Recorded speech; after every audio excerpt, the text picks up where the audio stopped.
तो कुछ पूछना चाहते हैं? प्रभु जी, एक क्वेश्चन ये था हम्म। कि जैसे हम थोड़ा ध्यान में होते हैं भगवान के साथ या गुरु के साथ में, है ना, तादात्म्य बनता है, तो उनकी तरफ से कभी कोई ऐसी तरंग आ जाती है जो हमारी चेतना को स्पर्श करती है। हम्म। तो उस समय प्रभु जी, ये अभिव्यक्ति रोने के रूप में ही क्यों होती है? अभिव्यक्तियां तो और भी हो सकती है ना। देखो, रोने वाली अभिव्यक्ति जो है ना, बहुत इजी है। मन भर आता है और कहने को कुछ नहीं है। शब्द की अभिव्यक्ति कम पड़ जाती है ना। अगर रोने से भी काम नहीं चलता है ना, तो फिर चिल्लाते हो आप, है ना। तो रोने के साथ में चिल्लाना, ये भी हो सकता है कभी कभी। फिर जो है, और अभिव्यक्ति जो है फिर आनंद की भी होती है। लेकिन शुरुआत तो रोने की होती है। शुरुआत आंसू से ही होती है। जी। हल्का सा कुछ हो जाए ना, आंसू निकल आते हैं। भगवान की, गुरु की बात याद भी आती है ना, तो भी आंसू निकल आते हैं। ये ऐसा है। तो देखो, आज की तारीख में भी अगर हम हमारे गुरु का फोटो भी देख लेते हैं, उनके शब्द भी सुन लेते हैं, उन्होंने हमारे लिए क्या किया है, इस बात का सिर्फ हल्का सा स्मरण भी हमारी जी। आंखों में आंसू देता है। वैसे तो याद निरंतर रहती है, लेकिन कोई ऐसा प्रसंग भी आ जाता है ना, तो भी रोना आ ही जाता है। ये ऐसा होता है। जी प्रभु तो जी। बहुत सारी अभिव्यक्तियां हैं, लेकिन ये सबसे आसान है। सबसे, मतलब, हमारा जो स्ट्रक्चर, ऐसा ढांचा जो है ना, वो इस तरह से बना है कि इसमें उनको इजी रहता है ना। जी प्रभु जी। तो ये ऐसा है। तो और कुछ बोलना चाहते हैं? प्रभु जी, एक वृतांत है हम्म। रामायण के अंदर, है प्रभु जी ये वृतांत। जब माता सीता का अपहरण हो जाता है जिस समय में, हम्म। और राम राम बहुत बेहाल स्थिति में, बहुत विहल होकर के रोने का जो है वो नाटक करते हैं, हम्म। हम्म। और इधर उधर पूछते फिरते हैं। उस समय भगवान शंकर और माता सती भी बोलते हैं कि वे वहां पे जंगल में थे, और सती ने राम को इस रूप में, इस इतनी विहलता के रूप में देखा।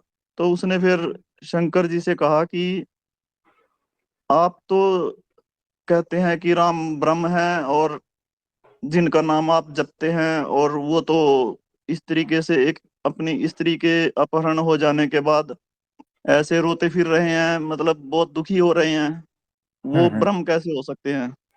तो ये बात से हमें ये सीख मिल रही है प्रभु जी कि जब वो इतनी आत्मज्ञान की स्थिति में भगवान शंकर के साथ रहने वाली उनकी अर्धांगिनी, हम्म। वो मनुष्य भाव देख लिया उन्होंने ब्रह्म के अंदर, हाँ जी।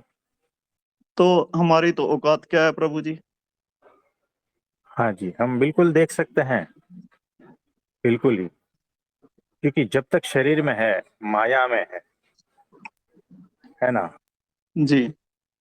और जब तक सत्पुरुष मेरी आत्मा नहीं हुआ है, तब तक हम माया में जी। है ना। तो माइक भाव आएगा ही। लेकिन देखो, आएगा, नॉर्मल बात है, घबराना नहीं है। दूसरे सेकंड में होश में आ जाना है। जी प्रभु जी। देखना है कि ये कौन है, क्या करने के लिए आए हैं, क्यों कर रहे हैं। ये सारा कुछ ख्याल तुरंत नेक्स्ट सेकंड में आ जाना चाहिए। इसको कहते हैं होश, जी प्रभु जी। है ना। तो मनुष्य भाव आता है। जब आता है तो उसमें उलझ नहीं जाना। उसमें बह नहीं जाना है, नहीं तो नुकसान हमारा है ना। जी क्योंकि मनुष्य भाव आएगा ना तो आप सत्पुरुष से दूर चले जाओ, और सत्पुरुष से दूर यानी क्या, अनंत जन्म भटकना, जी बिल्कुल। है ना। तो मनुष्य भाव लाना ही नहीं है। अगर आ गया बाई चांस, दूसरे सेकंड में दिव्य भाव ला देना है, और ये विचार करना है, चिंतन करना है कि वो क्यों आए हैं, वो कौन है, और क्या कर रहे हैं, क्या करने के लिए आए हैं। तो जी कीचड़ में प्रभु। से किसी को निकालना है ना, तो जो बाहर वाला है ना, वो बिना कीचड़ वाला हुए निकाल नहीं पाएगा। आप समझ रहे हो। जी तो इसीलिए कीचड़ अगर उसके ऊपर लगता है ना, तो आप भी सोचने लगते हो कि अरे ये तो कीचड़ वाला है, हमारे जैसा ही है ना। ये सबसे बड़ी गलती हो जाती है। जी पूरा होश में निरंतर इसी भाव में रहना है कि दिव्य भाव, दिव्य मनुष्य चरित्र कर रहे हैं, वो भी उनकी दिव्य लीला है। बस इस तरह से समझना है। जी प्रभु। पहली गलती तो ये है कि संचय करना। दूसरी तीन बार, गलती तीन फिर बार। ये है, उन्होंने शंकर जी से कहा कि भाई ऐसे ऐसे करके बात है, तो उन्होंने कहा कि यदि आपको संशय है तो परीक्षा ले लो जाके। उन्होंने फिर सीता जी का वेश बनाया। ऐसा ही वृतांत है उसमें रामायण में कि सीता जी का बिल्कुल वैसा ही रूप बनाया उन्होंने, और वहां जहाँ राम जी घूम जा रहे थे तो वहां उनके सामने आ गई।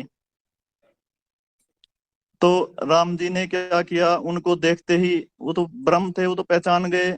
एकदम से उनको माता संबोधित करके प्रणाम किया। बेशक वो सीता जी के रूप में थे। और उनसे पूछा कि हमारे पिताश्री कहाँ हैं, आज आज अकेली घूम रही हो आप। तो वो बहुत हम्म, लज्जित हुई कि भी इन्होंने तो पहचान लिया हमें। फिर शंकर जी के पास गई तो उन्होंने पूछा कि परीक्षा ले ली। वहां पे उन्होंने झूठ बोला, उन्होंने ये कहा कि नहीं, परीक्षा नहीं ली है, बस ऐसे ही घूम करके आ गई हूँ। तो तीसरी चीज ये है कि यानी कि शंकर जी को झूठ बोलना। फिर उन्होंने क्या किया, ध्यान लगा करके देखा कि भी माजरा क्या है। उन्होंने सारा देख लिया कि इन्होंने ऐसे ऐसे करके परीक्षा ली है। तो उन्होंने उनको मन से तिरस्कृत कर दिया। यानी कि जब शंकर भगवान जो उनकी सबसे प्रिय पत्नी है उसको तिरस्कृत तिरस्कृत कर सकते हैं कि आपने मेरे प्रभु के अंदर मनुष्य भाव देखा, तो ये स्थिति यहाँ पे भी तो लागू होती है कि भाई यदि कोई भी मनुष्य सत्पुरुष में और परमेश्वर में मनुष्य भाव देखेगा, तो उसको भी इसी तरह से कर दिया जाएगा जैसे शंकर जी ने सती को किया था। हाँ जी, तो यहाँ पर रुको। ये बहुत ही अद्भुत सेंटेंस कहा है आपने, कि अगर सत्पुरुष में, अक्षर ब्रह्म सत्पुरुष जो माया पार के पुरुष है, उसमें आपने मनुष्य भाव देखा, तो भगवान आपसे दूर हो जाएंगे। याद रखना। जी और भगवान का दूर होना यानी नरक 84, लख जी 84 जी भटकना, है ना। यानी कितनी बड़ी बात हो गई, एक छोटी सी चीज में कितनी बड़ी बात हो गई।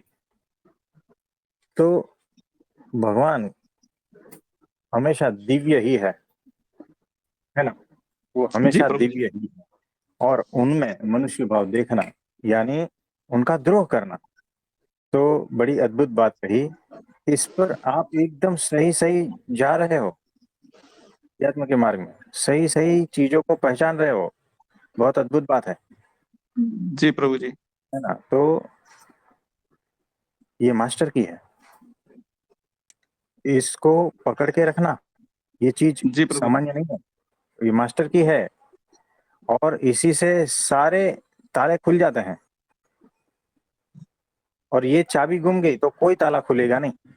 जी तो सत्पुरुष में मनुष्य भाव देखना, वही चाबी गुम गई।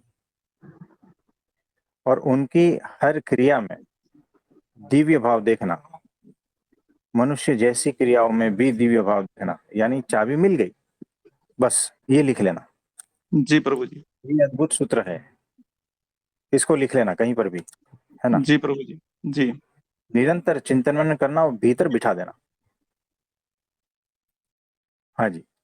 जी प्रभु ठीक जी, ये ठीक है। आपकी कृपा से ही संभव हुआ है ये। तो मास्टर की है, चाहो तो रख लो, या तो फिर दरिया में फेंक दो, जी प्रभु जी। सब कुछ आपके हाथ में है ना। जी। सिर्फ दृष्टि बदलनी है, समझ बदलनी है, और कुछ नहीं है यहाँ पर। यानी दृष्टि बदलने के बाद, मतलब आप जो है ना उस लाइन पे खड़े हो जहां से एक साइड पूरा नरक 84 है और जी। दूसरी साइड मुक्ति। सिर्फ जी। समझ की लाइन है, वो जो लाइन है ना, वो समझदारी की और दृष्टि की, जी।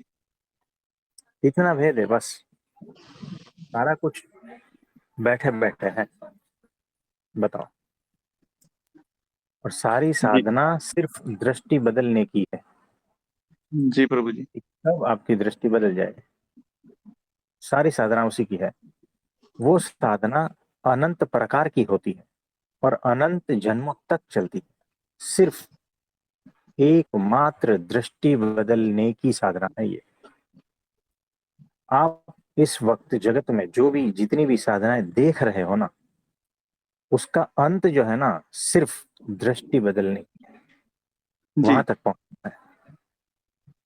तो कोई ना कोई हिसाब से, कोई ना कोई तरकीब से, कुछ ना कुछ करके दृष्टि अगर बदल जाती है और समझदारी बढ़ जाती है, तो साधना सफल हुई समझना, जी प्रभु जी। है ना। तो जिस दिन ये बदल जाएगी, तो सारा कुछ बदल जाएगा। और ये उनकी कृपा से कभी अचानक कोई ऐसे क्षणों में हो जाता है। जी प्रभु जी। तो बड़ी अद्भुत बात है, इसको निरंतर ध्यान में रखना है। जी प्रभु जी। और कुछ कहना चाहते हैं? बस प्रभु जी, आज के लिए यही था। हाँ जी।